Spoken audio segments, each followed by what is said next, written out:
Hello, I'm Steve Carlson, and I want to strongly recommend the Marriage Protection Amendment, which has been proposed and is on the ballot on November 6th. I composed a song that's not only strongly pro-life, but pro-marriage.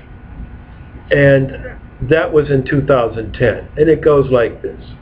Now those unborn children, let's give them a birth, a mother and a father, and a place on the earth.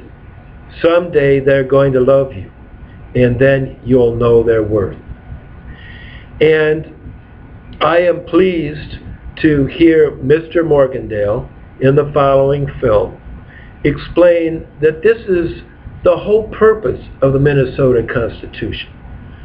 We all know that one man and one woman, a union, as marriage, is our current state law.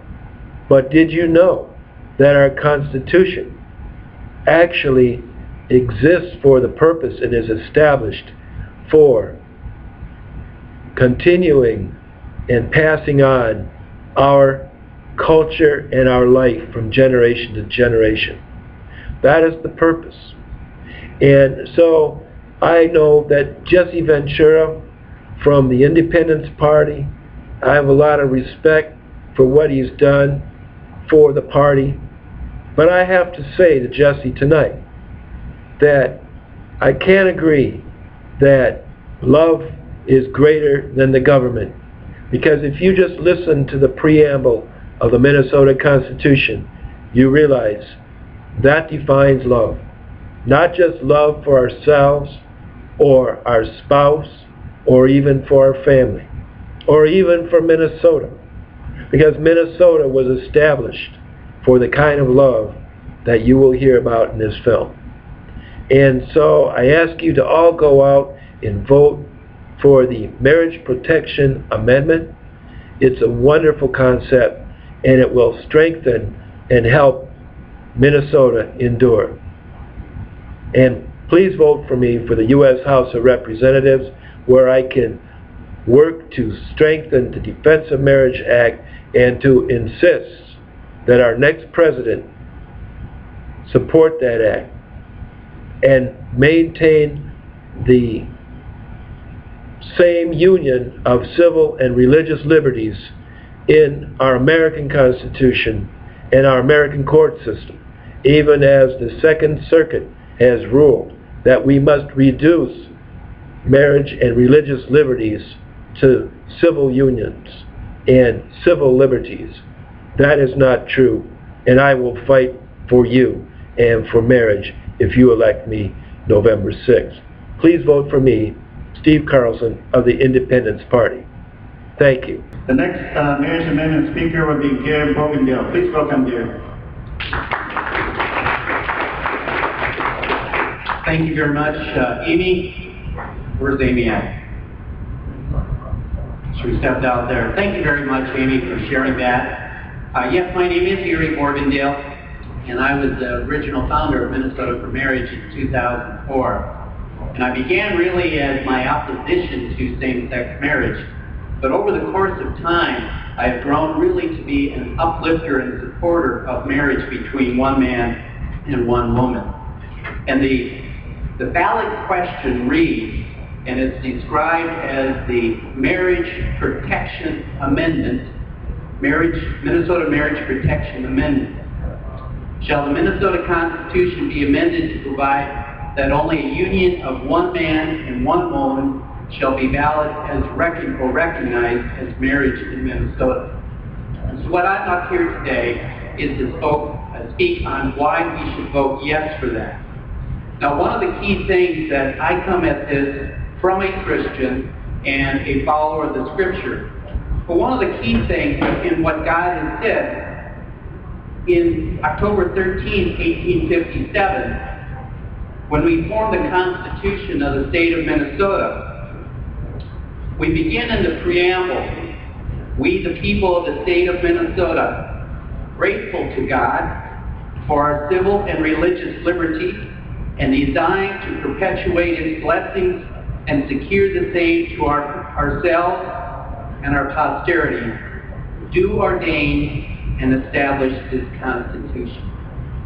And I still believe that from what God has ordained and put together relative to what marriage is between a man and a woman, that's what we should continue to honor in the state. Now, one of the things that Amy did say that I think is quite disingenuous is about limiting marriage. We already do that. We already have limits on marriage. You can't marry your cousin. You have to be a certain age. So by saying that, it's very disingenuous to say, don't limit my right to marry. We already do that. We as an ordered society have put those parameters in place. Now, one of the other comments that she made, that they were born that way. Well, my response to that is that we're all born with a sexual desire. And all in cases except in rape, that's a matter of choice. But we as society say where that sexual expression needs to take place, we define that to say the very best place for that is within the confines of marriage between a man and a woman for life. Now, the other component I really like to stress, and that was part of the conversation that went on, was really about what is the best environment for our children. And that's talking about the posterity that is written into our Constitution. We want to create the environment that is the best for raising for the children. In Minnesota, we've seen single family or single parenting continue to increase. That also has resulted in increasing poverty for children in the state of Minnesota. Yes, there's two loving parents in some of these situations, but we want to still emphasize the importance of having a father and a mother. Now, I don't think anybody would want to deprive a child of being able to have a father and a mother. So what we're trying to go forward and saying, we want to establish what is the gold standard for marriage. And we believe that gold standard is marriage between one man and one woman. Well, there's different attributes, and I think it's attributes that come from both a man and a woman. In general, the attributes of a man become more of strength and honor, and then with women, it's much more of caring and nurturing. And those are two different attributes. My wife does an excellent job of caring and nurturing, and I try to perform more of the strength and honor.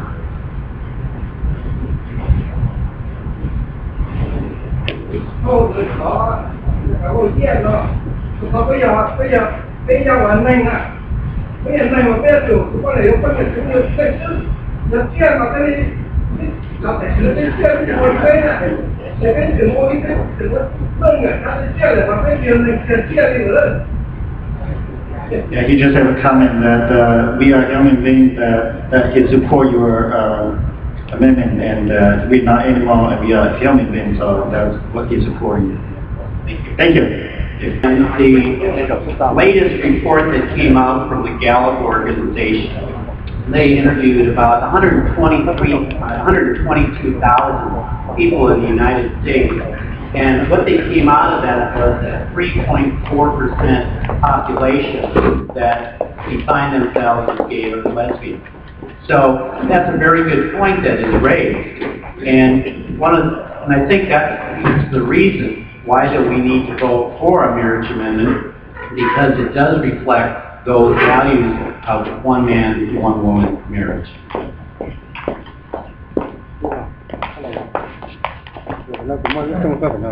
Okay, thank you, Jerry. Thank you so much.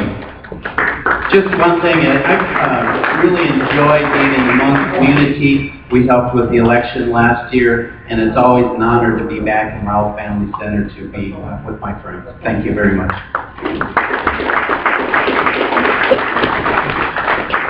Christ is our family,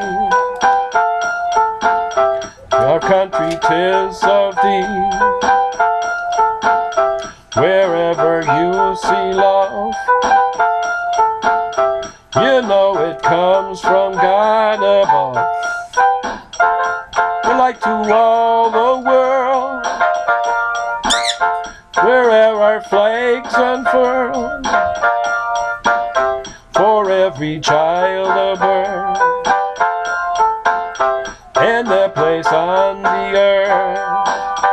You can change your world, you can change your world. Let's give each child the gift of life and liberty. You can change your own life, change your destiny.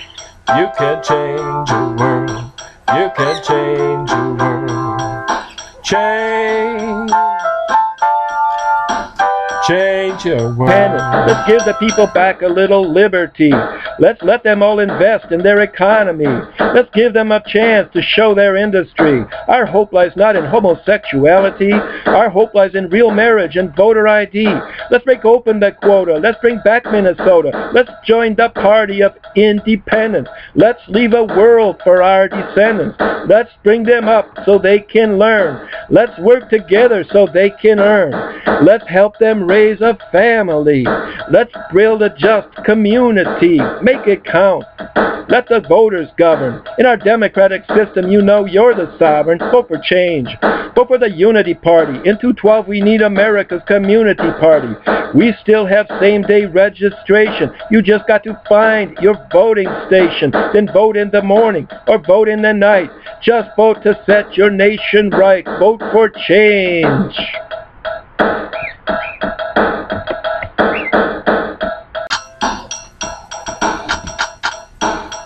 In this election year, go forward without fear. Walk neither left nor right. Spots are that guiding, shining light. Together we'll restore the American dream and more. His promises infuse. God's wisdom will guide you. You can change your world. You can change your world. Let's take the country back and give it back again. He God's will look forward every day and then. It can change your world. You will change your world. Change your world. America wrong or right, you must shine your light. If you would see her fall, don't shine your light at all. With the knowledge to be free, you still need the courage to be. If you would see her through, then it depends on you. You can change your world. You can change your world. You don't have to relive all your history. You can live your own life, live your destiny. You can change your world. You can change the world.